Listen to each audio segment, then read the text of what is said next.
Hello friends, मैं हूं आपका दोस्त सुरेश सम्यक सम्यक साइको वेलनेस सेंटर की ओर से आप सभी का स्वागत करता हूं। दोस्तों, आज हम एक और नए टॉपिक के बारे में जानेंगे और आज का टॉपिक है जीवन को एनालाइज नहीं रियलाइज करो।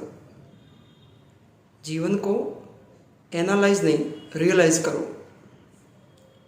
टॉपिक थोड़ा पेचीदा है पर समझना पड़ेगा, क्योंकि हाल की सिचुएशन में ये बहुत ही इम्पोर्टेंट है। आज के समय में व्यक्ति जो जीवन जी रहा है ना, वो जीवन कम जी रहा है, एनालाइज ज़्यादा कर रहा है। और ये एनालाइज उसकी बुद्धि और उसके मन के अतार्किक थॉट से हो रही है। अतार्किक, लॉजिक नहीं, इलॉजिकल,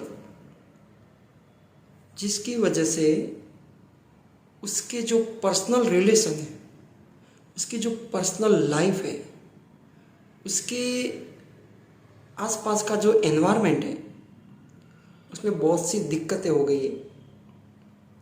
और वो दिक्कतों की वजह से ही वो अपने आप को महसूस नहीं कर पा रहा है।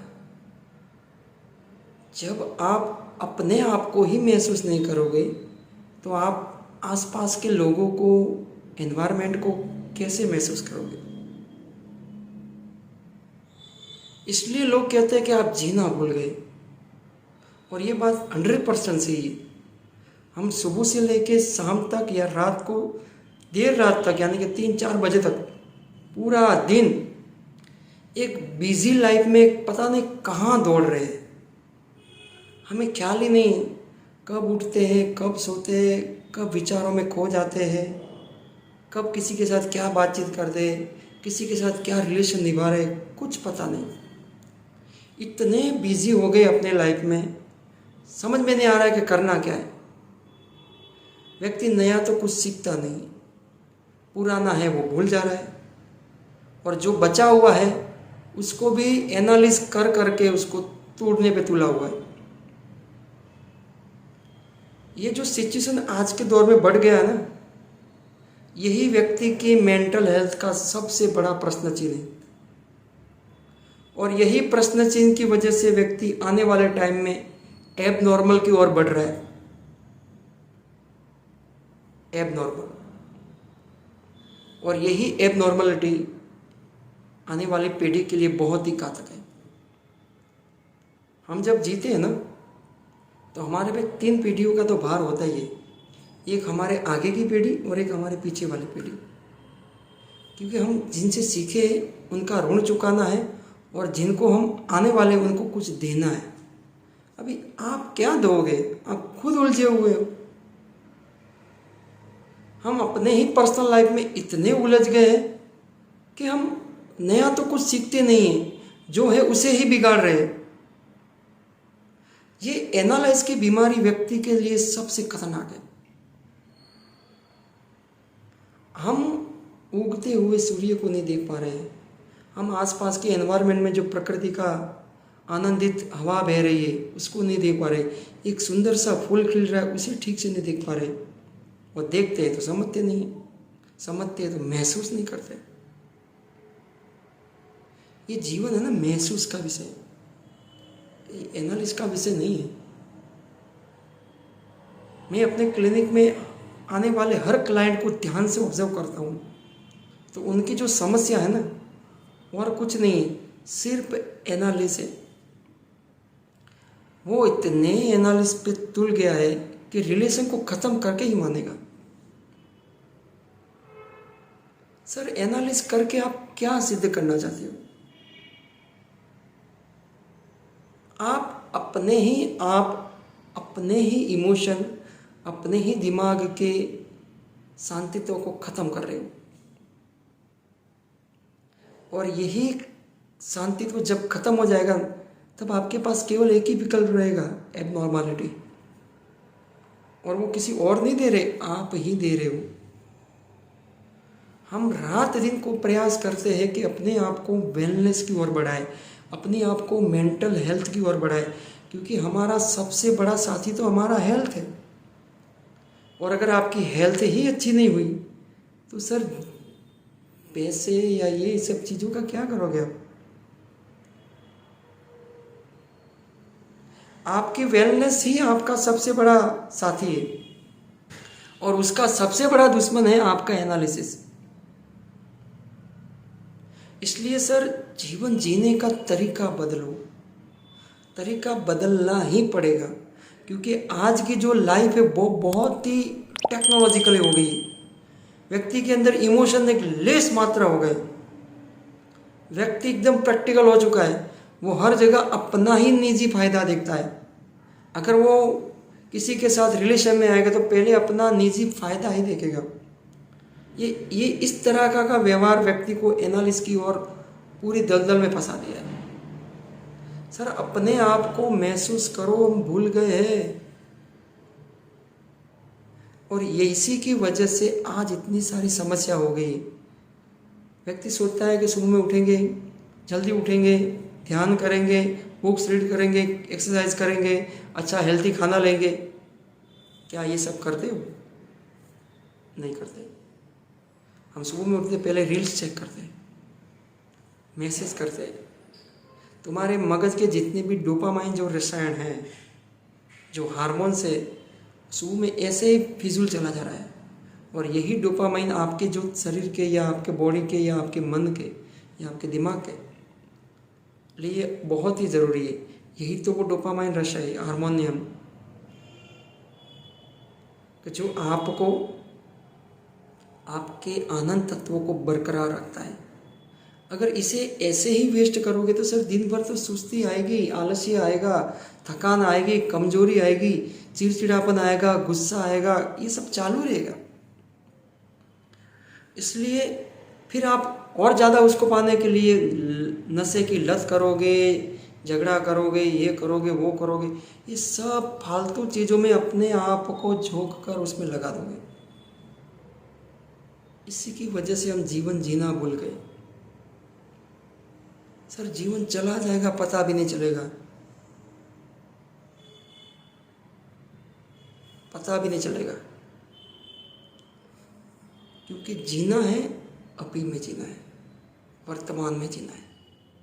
मैं ये नहीं कह रहा हूँ कि वर्तमान ही सब कुछ है, पर मैं ये कह रहा हूँ कि वर्तमान में आकर अपने भविष्य और भूतकाल के जो भूले हैं उसमें एक्सपीरियंस करके आने वाले टाइम के लिए अपने आप को कैसे बेटर बनाया जाए, वो ज़रूरी है। अगर हब नहीं करोगे ना तो फिर बहुत देर हो जाएगी सर, क्योंकि चारों तरफ से आप एक ऐसे एनवायरनमेंट में गिर गए हो, आपको नया स्टिमुलस नहीं मिलेगा सर। आपको जीने की जो सीखने की तलब है वो ख़त्म हो जाएगी, क्योंकि चारों तरफ से आपको हर तरीके से एनवायरनमेंट स्टिमुलेशन मिल रहा है कि आ जाओ, ये मोबाइल देखो, ये रील्स देखो, ये यहाँ पे चलो, यहाँ पे चलो। सर, अपने आप को जरा महसूस करो, हम कहाँ किस ओर बढ़ रहे हो, आपका परसेप्शन किस ओर बढ़ गया है। आप अपने आप का एनालिस करो, देखो क्या आपने लास्ट 1 महीने में नया कुछ सीखा, क्या आपने नया कुछ अपने आप पे इम्प्रूवमेंट किया। आप ध्यान से देखो, एक महीना तो दूर की बात है, आपने पिछले 3-4 सालों से कुछ नहीं किया होगा, क्योंकि हम सीखना भूल जा रहे हैं आज के दौर में। और ये बहुत ही घातक है सर। हमारे ह्यूमन बॉडी के लिए सबसे इम्पोर्टेंट चीज़ है सीखना। हमारे दिमाग का सबसे बड़ी खुराक है उसको नया नया कुछ लर्न करवाना, सीखना। अगर उसी को ही स्टॉप कर देंगे हम इसी एनवायरनमेंट की वजह से जहाँ पे अभी हम हैं, तो सर आने वाले टाइम के लिए दिमाग के लिए बहुत ही घातक हो जाएगा।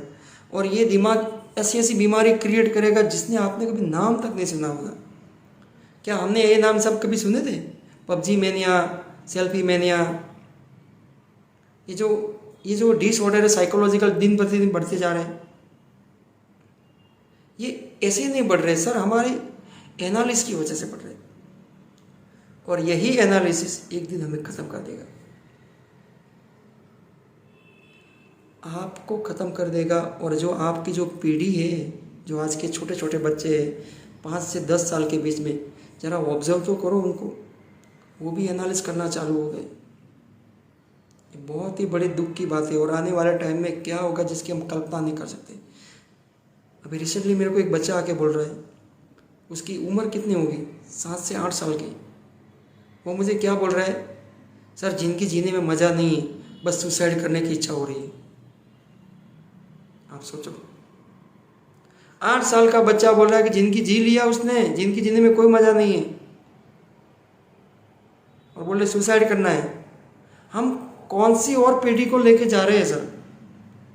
मैंने उनसे पूछा करते क्या हो, तो उसकी मम्मी ने बताया कि सर कुछ करता नहीं है, पूरे दिन घर पे पड़ा रहता है, खेलने भी जाता नहीं, बस पूरे दिन मोबाइल खेलता रहता है, रील्स देखता रहता है। तो मैंने बोला इसकी वजह आप ही हो, ये बच्चे की सबसे बड़ी प्रॉब्लम आप हो।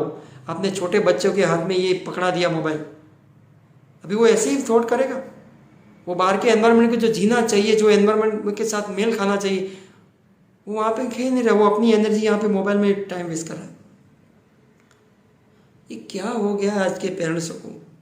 आप थोड़े बिजीपन की वजह से अपने बच्चों का भी ध्यान नहीं रख पा रहे हो। तुम क्या खाक बच्चों का पेरेंटिंग करोगे? उनका क्या खाक के ध्यान रखोगे? तुमने और इसको एबनॉर्मलिटी में डाल दिया, अभी आगे जाके और विकृत करेगा। जो अभी से ऐसा बिहेवियर कर रहा है वो आगे जाके क्या नहीं करेगा। सर आप अपने आप में परेशान हो, समझ में आता है, पर अपनी पीढ़ी को तो कम से कम बचाओ। उनको तो इन खराब आदतों से दूर रखो। अगर अच्छी शिक्षा नहीं दे सकते तो कम से कम उनको गलत शिक्षा में तो मत डालो। आप अपने टाइम को बिजी रखने के लिए, अपने आप को दूसरे काम में लगाने के लिए बच्चों के हाथ में मोबाइल पकड़ा देते हो। कभी सोचा है उसकी नेगेटिव इफेक्ट क्या होगी? यही तो हो रहा है। अभी छोटा बच्चा आके बोल रहा है सुसाइड करना, कौन से लिस्ट तेरे पर ला के रख दिया हमने बच्चों को? ये बच्चों की भूल नहीं है, हमारी भूल है सर। इसमें करेक्शन करना चाहिए, इसे देखना चाहिए। आपकी ये छोटी भूल आज जो आपको ठीक लग रही है वो कल इस बच्चों के लिए बहुत ही घातक होगा, जिसकी आप कल्पना नहीं कर सकते सर। और मैं देख रहा हूँ, मैं रात दिन ऑब्जर्व कर रहा हूँ मैं, क्यों आज की जो जनरेशन है वो इतनी चिड़चिड़ी बनी, वो खेलना भूल गए। वो बातें करते तो भी हर चीज़ में एनालिस करते, छोटी छोटी बात में ईगो हो जाता है बच्चों का। तो बुजुर्गों को और बड़ों का क्या होता होगा? हम रियलाइज करना भूल गए सर। अपने आप में लौटना पड़ेगा, अपने आप में आना पड़ेगा सर। अगर हब नहीं आए ना तो ये दिमाग बहुत ही खतरनाक है, इसको हल्के में मत लो। ये एक चीज़ का हजारों एनालिस कर देगा, हर चीज़ का हजारों में एनालिस कर देगा, और कौन सा तर्क आपके सामने प्रेजेंट कर देगा आपको पता भी नहीं चलेगा। और आप उसी तर्क के पीछे पागल बन के मूवमेंट करते रहोगे और उसी का एनालिस करते फिरोगे, और आपको पता भी नहीं चलेगा कि आपकी ज़िंदगी ऐसे ही ख़त्म हो जाएगी। इसलिए अपने दिमाग के कुतर्क, इलॉजिकल थॉट्स और एनालिस के चक्कर में मत पड़ो, जिसकी वजह से आज इतनी सारी दिक्कत आ रही है। हम जब साइकोथेरापी करते हैं सेशन में, तो मैं देखता हूँ कि व्यक्ति की समस्या तो कुछ और होती है और वो मान के कुछ और चलता है। प्रॉब्लम सिर्फ इतनी छोटी होती है और एनालिस कर करके उसको इतना बड़ा बना देता है, और फिर कहता है कि मेरी ज़िंदगी में कोई रस नहीं, मेरा जीवन अर्थहीन हो गया है, मुझे मरना है, ये करना है, वो करना है। सर एनालिस के चक्कर में आपने सिचुएशन का सत्यानाश कर दिया है। आप देखते नहीं हो, सिचुएशन इतनी छोटी और प्रॉब्लम इतनी बड़ी कर दिया, क्योंकि आप अपने आप को बिजीपना बताने के चक्कर में अपने आप को जीना भूल गए। सर ऐसा कौन सा बड़ा काम करते हो आप बिजी हो गए? हर किसी व्यक्ति को 24 आवर्स मिलते ही है। मैनेजमेंट बिगड़ गया है, बिजीपन नहीं, मैनेजमेंट। अपने आप को करीब करीब ज़्यादा नहीं पर 1 घंटा तो देना चाहिए। साइंस कहता है, मनोवैज्ञानिक भी कहते हैं कि करीब करीब अगर अच्छे हेल्थ रिलेशन बनाने अपने आप से और बाजू और अपने दूसरों के साथ, तो अपने आप को करीब करीब 5 से 6 घंटे देने पड़ेंगे। उसमें 5-6 घंटे में 1 घंटा तो स्वयं के लिए निकालो।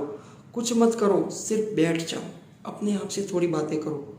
ये पागलपन की निशानी नहीं है, ये लोग बोलेंगे अकेले अकेले बात कर रहे, नहीं सर। अपने आप का ठीक से एनालाइज करो कि मुझे क्या हो गया है, मुझे किस चीज़ की ज़रूरत है, मैं ऐसा बिहेवियर क्यों कर रहा हूँ। मुझे अपने आप को समझना है। ऐसे ऐसे अपने आप से टॉक टिप करो, अकेले में, एकांत में 1 घंटा बात करके देखो, अपनी प्रॉब्लम खुद अपने आप के शेयर करो।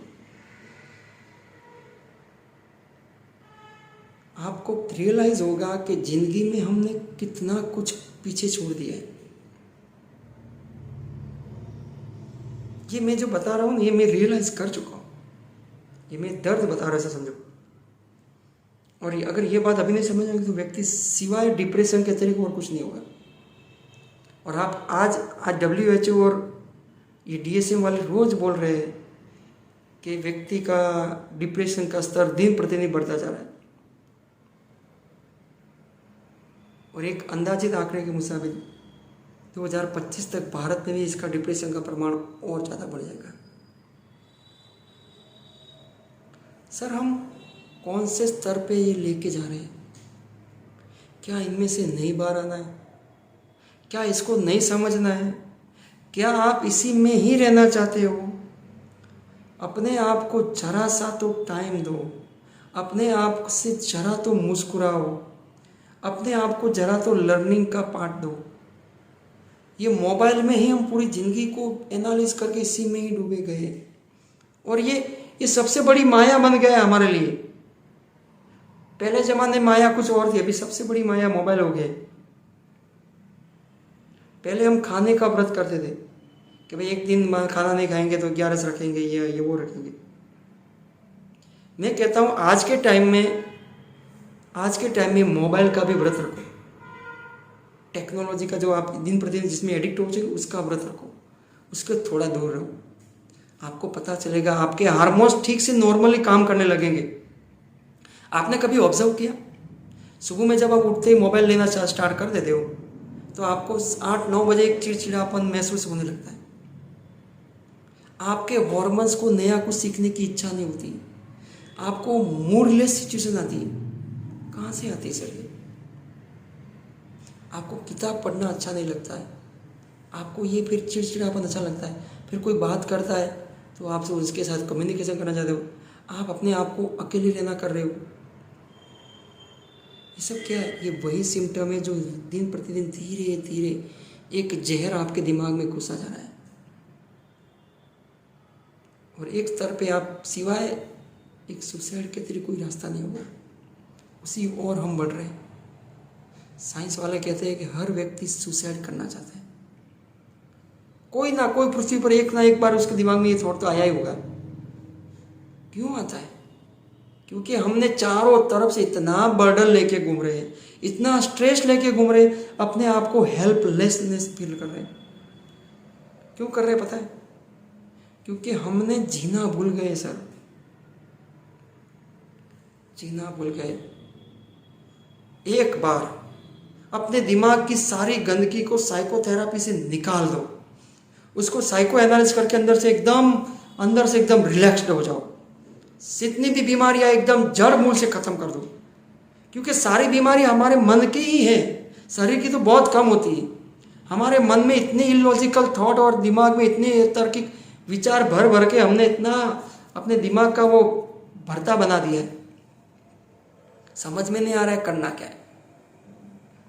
फिर आप सिचुएशन देखते कम हो, एनालिसिस ज़्यादा करते हो। अब एक बंदा आया, उसने मुझे पूछा कि सर मैं ये ट्राई करूँ सीखने के लिए। मैं कहा ओके, पर सर ये मुझे नहीं पाएगा। मैंने बोला तुमने ट्राई नहीं किया, उससे पहले पा नहीं गया, क्योंकि उसने दिमाग में पहले से देखा हुआ था, सीखा नहीं देखा हुआ था। लोग सीखना चाहते नहीं, देख के, यानी एनालिसिस कर करके पहले से। अपनी धारणाओं के बलबूते पर आप वर्तमान की सिचुएशन में अपने आप को दांव पे लगाना भी नहीं चाहते। सर धारणाओं को छोड़ो, आपकी धारणाएं 2 कौड़ी की होती है जिसका कोई वैल्यू नहीं होती है, और इसको आप पकड़ के बैठे हो। अरे सर ये तुम्हारे जीवन में सबसे बड़ी बाधा तो यही है, ये जीने में सबसे बड़ी बाधा एनालिसिस की मुख्य वजह यही है कि आप उन चीज़ों का एनालिसिस कर रहे हो जो है ही नहीं, उसको पकड़ के बैठे। ये व्यक्ति की सबसे बड़ी समस्या होगी आज के टाइम में। अभी एक बंदा आया मेरे को बोल रहा है कि सर मेरे को अपने जीवन में जीवन मज़ा नहीं आ रहा है, क्योंकि मैंने बहुत सारे पास्ट में ऐसे एक्सपीरियंस की। अरे भाई पास्ट में किए हैं, अभी नया है, ये वर्तमान है, ये हर पल बदल रहा है। तुम्हारा पास्ट की एक्सपीरियंस या तुम्हारी धारणा है वो उस टाइम समय के लिए ठीक होगी, अभी नया है, ये नया दौर है, ये नया युग है। अपने आप को बेटर करने का एक चांस मिला है, उसको ऐसे ही मत गवाओ सर। ये जिंदगी जीने नहीं देगी सर। मैं तो आपको हम्बली रिक्वेस्ट करता हूँ, आओ अपनी ओर, बढ़ो अपनी ओर, स्वयं को टाइम दो, दुनिया को रियलाइज करो, अपने आप को इस टेक्नोलॉजी से थोड़ा दूर करो। मैं ऐसा नहीं कह रहा हूँ कि ये चीज़ें गलत है, मैं ये कह रहा हूँ इस चीज़ में पड़े रहना ही सबसे ज़्यादा गलत है। आप इस एक ही चीज़ को इम्पोर्टेंट दोगे, बाकी चीज़ को इम्पोर्टेंट नहीं दोगे तो सर बहुत दिक्कत वाली बात है। टेक्नोलॉजी तो हम भी यूज़ करते हैं, पर उसका कब कितना यूज़ करना है वो इम्पोर्टेंट है। अपने डोपामाइन को दांव पे मत लगाओ, अपने आप को समय दो, ध्यान करो, बुक्स रीड करो, अकेले रहो, आपसे प्रार्थना हो सके तो प्रार्थना करो। एनालिसिस में मत पड़ो, ये तुलना, ब्लेम, जजमेंट, कंपैरिजन, इसी में अपना समय बर्बाद मत करो सर। दुनिया में क्या हो रहा है आपको कोई फर्क नहीं पड़ने वाला जब आप चले जाओगे, और लोगों को भी कोई फर्क पड़ने वाला नहीं। पूरी ज़िंदगी एक दूसरे की तुलना कर करके, अपने दिमाग में ब्लेमबाजी करके, ईर्ष्या कर करके, निंदा कर करके अपने जीवन की दाव में अपने आप को जो रात दिन जला रहे हो सर, आप चले जाओगे, किसी को कोई फर्क पड़ने वाला नहीं। इसलिए अभी से जीना स्टार्ट करो। तुम हो ये जहान है, तुम ही हो, पूरी दुनिया में मजा है। अपने आप से बात करो, अपने आप को महसूस करो, एनालिसिस बंद करो, मजा आएगा। Thank you.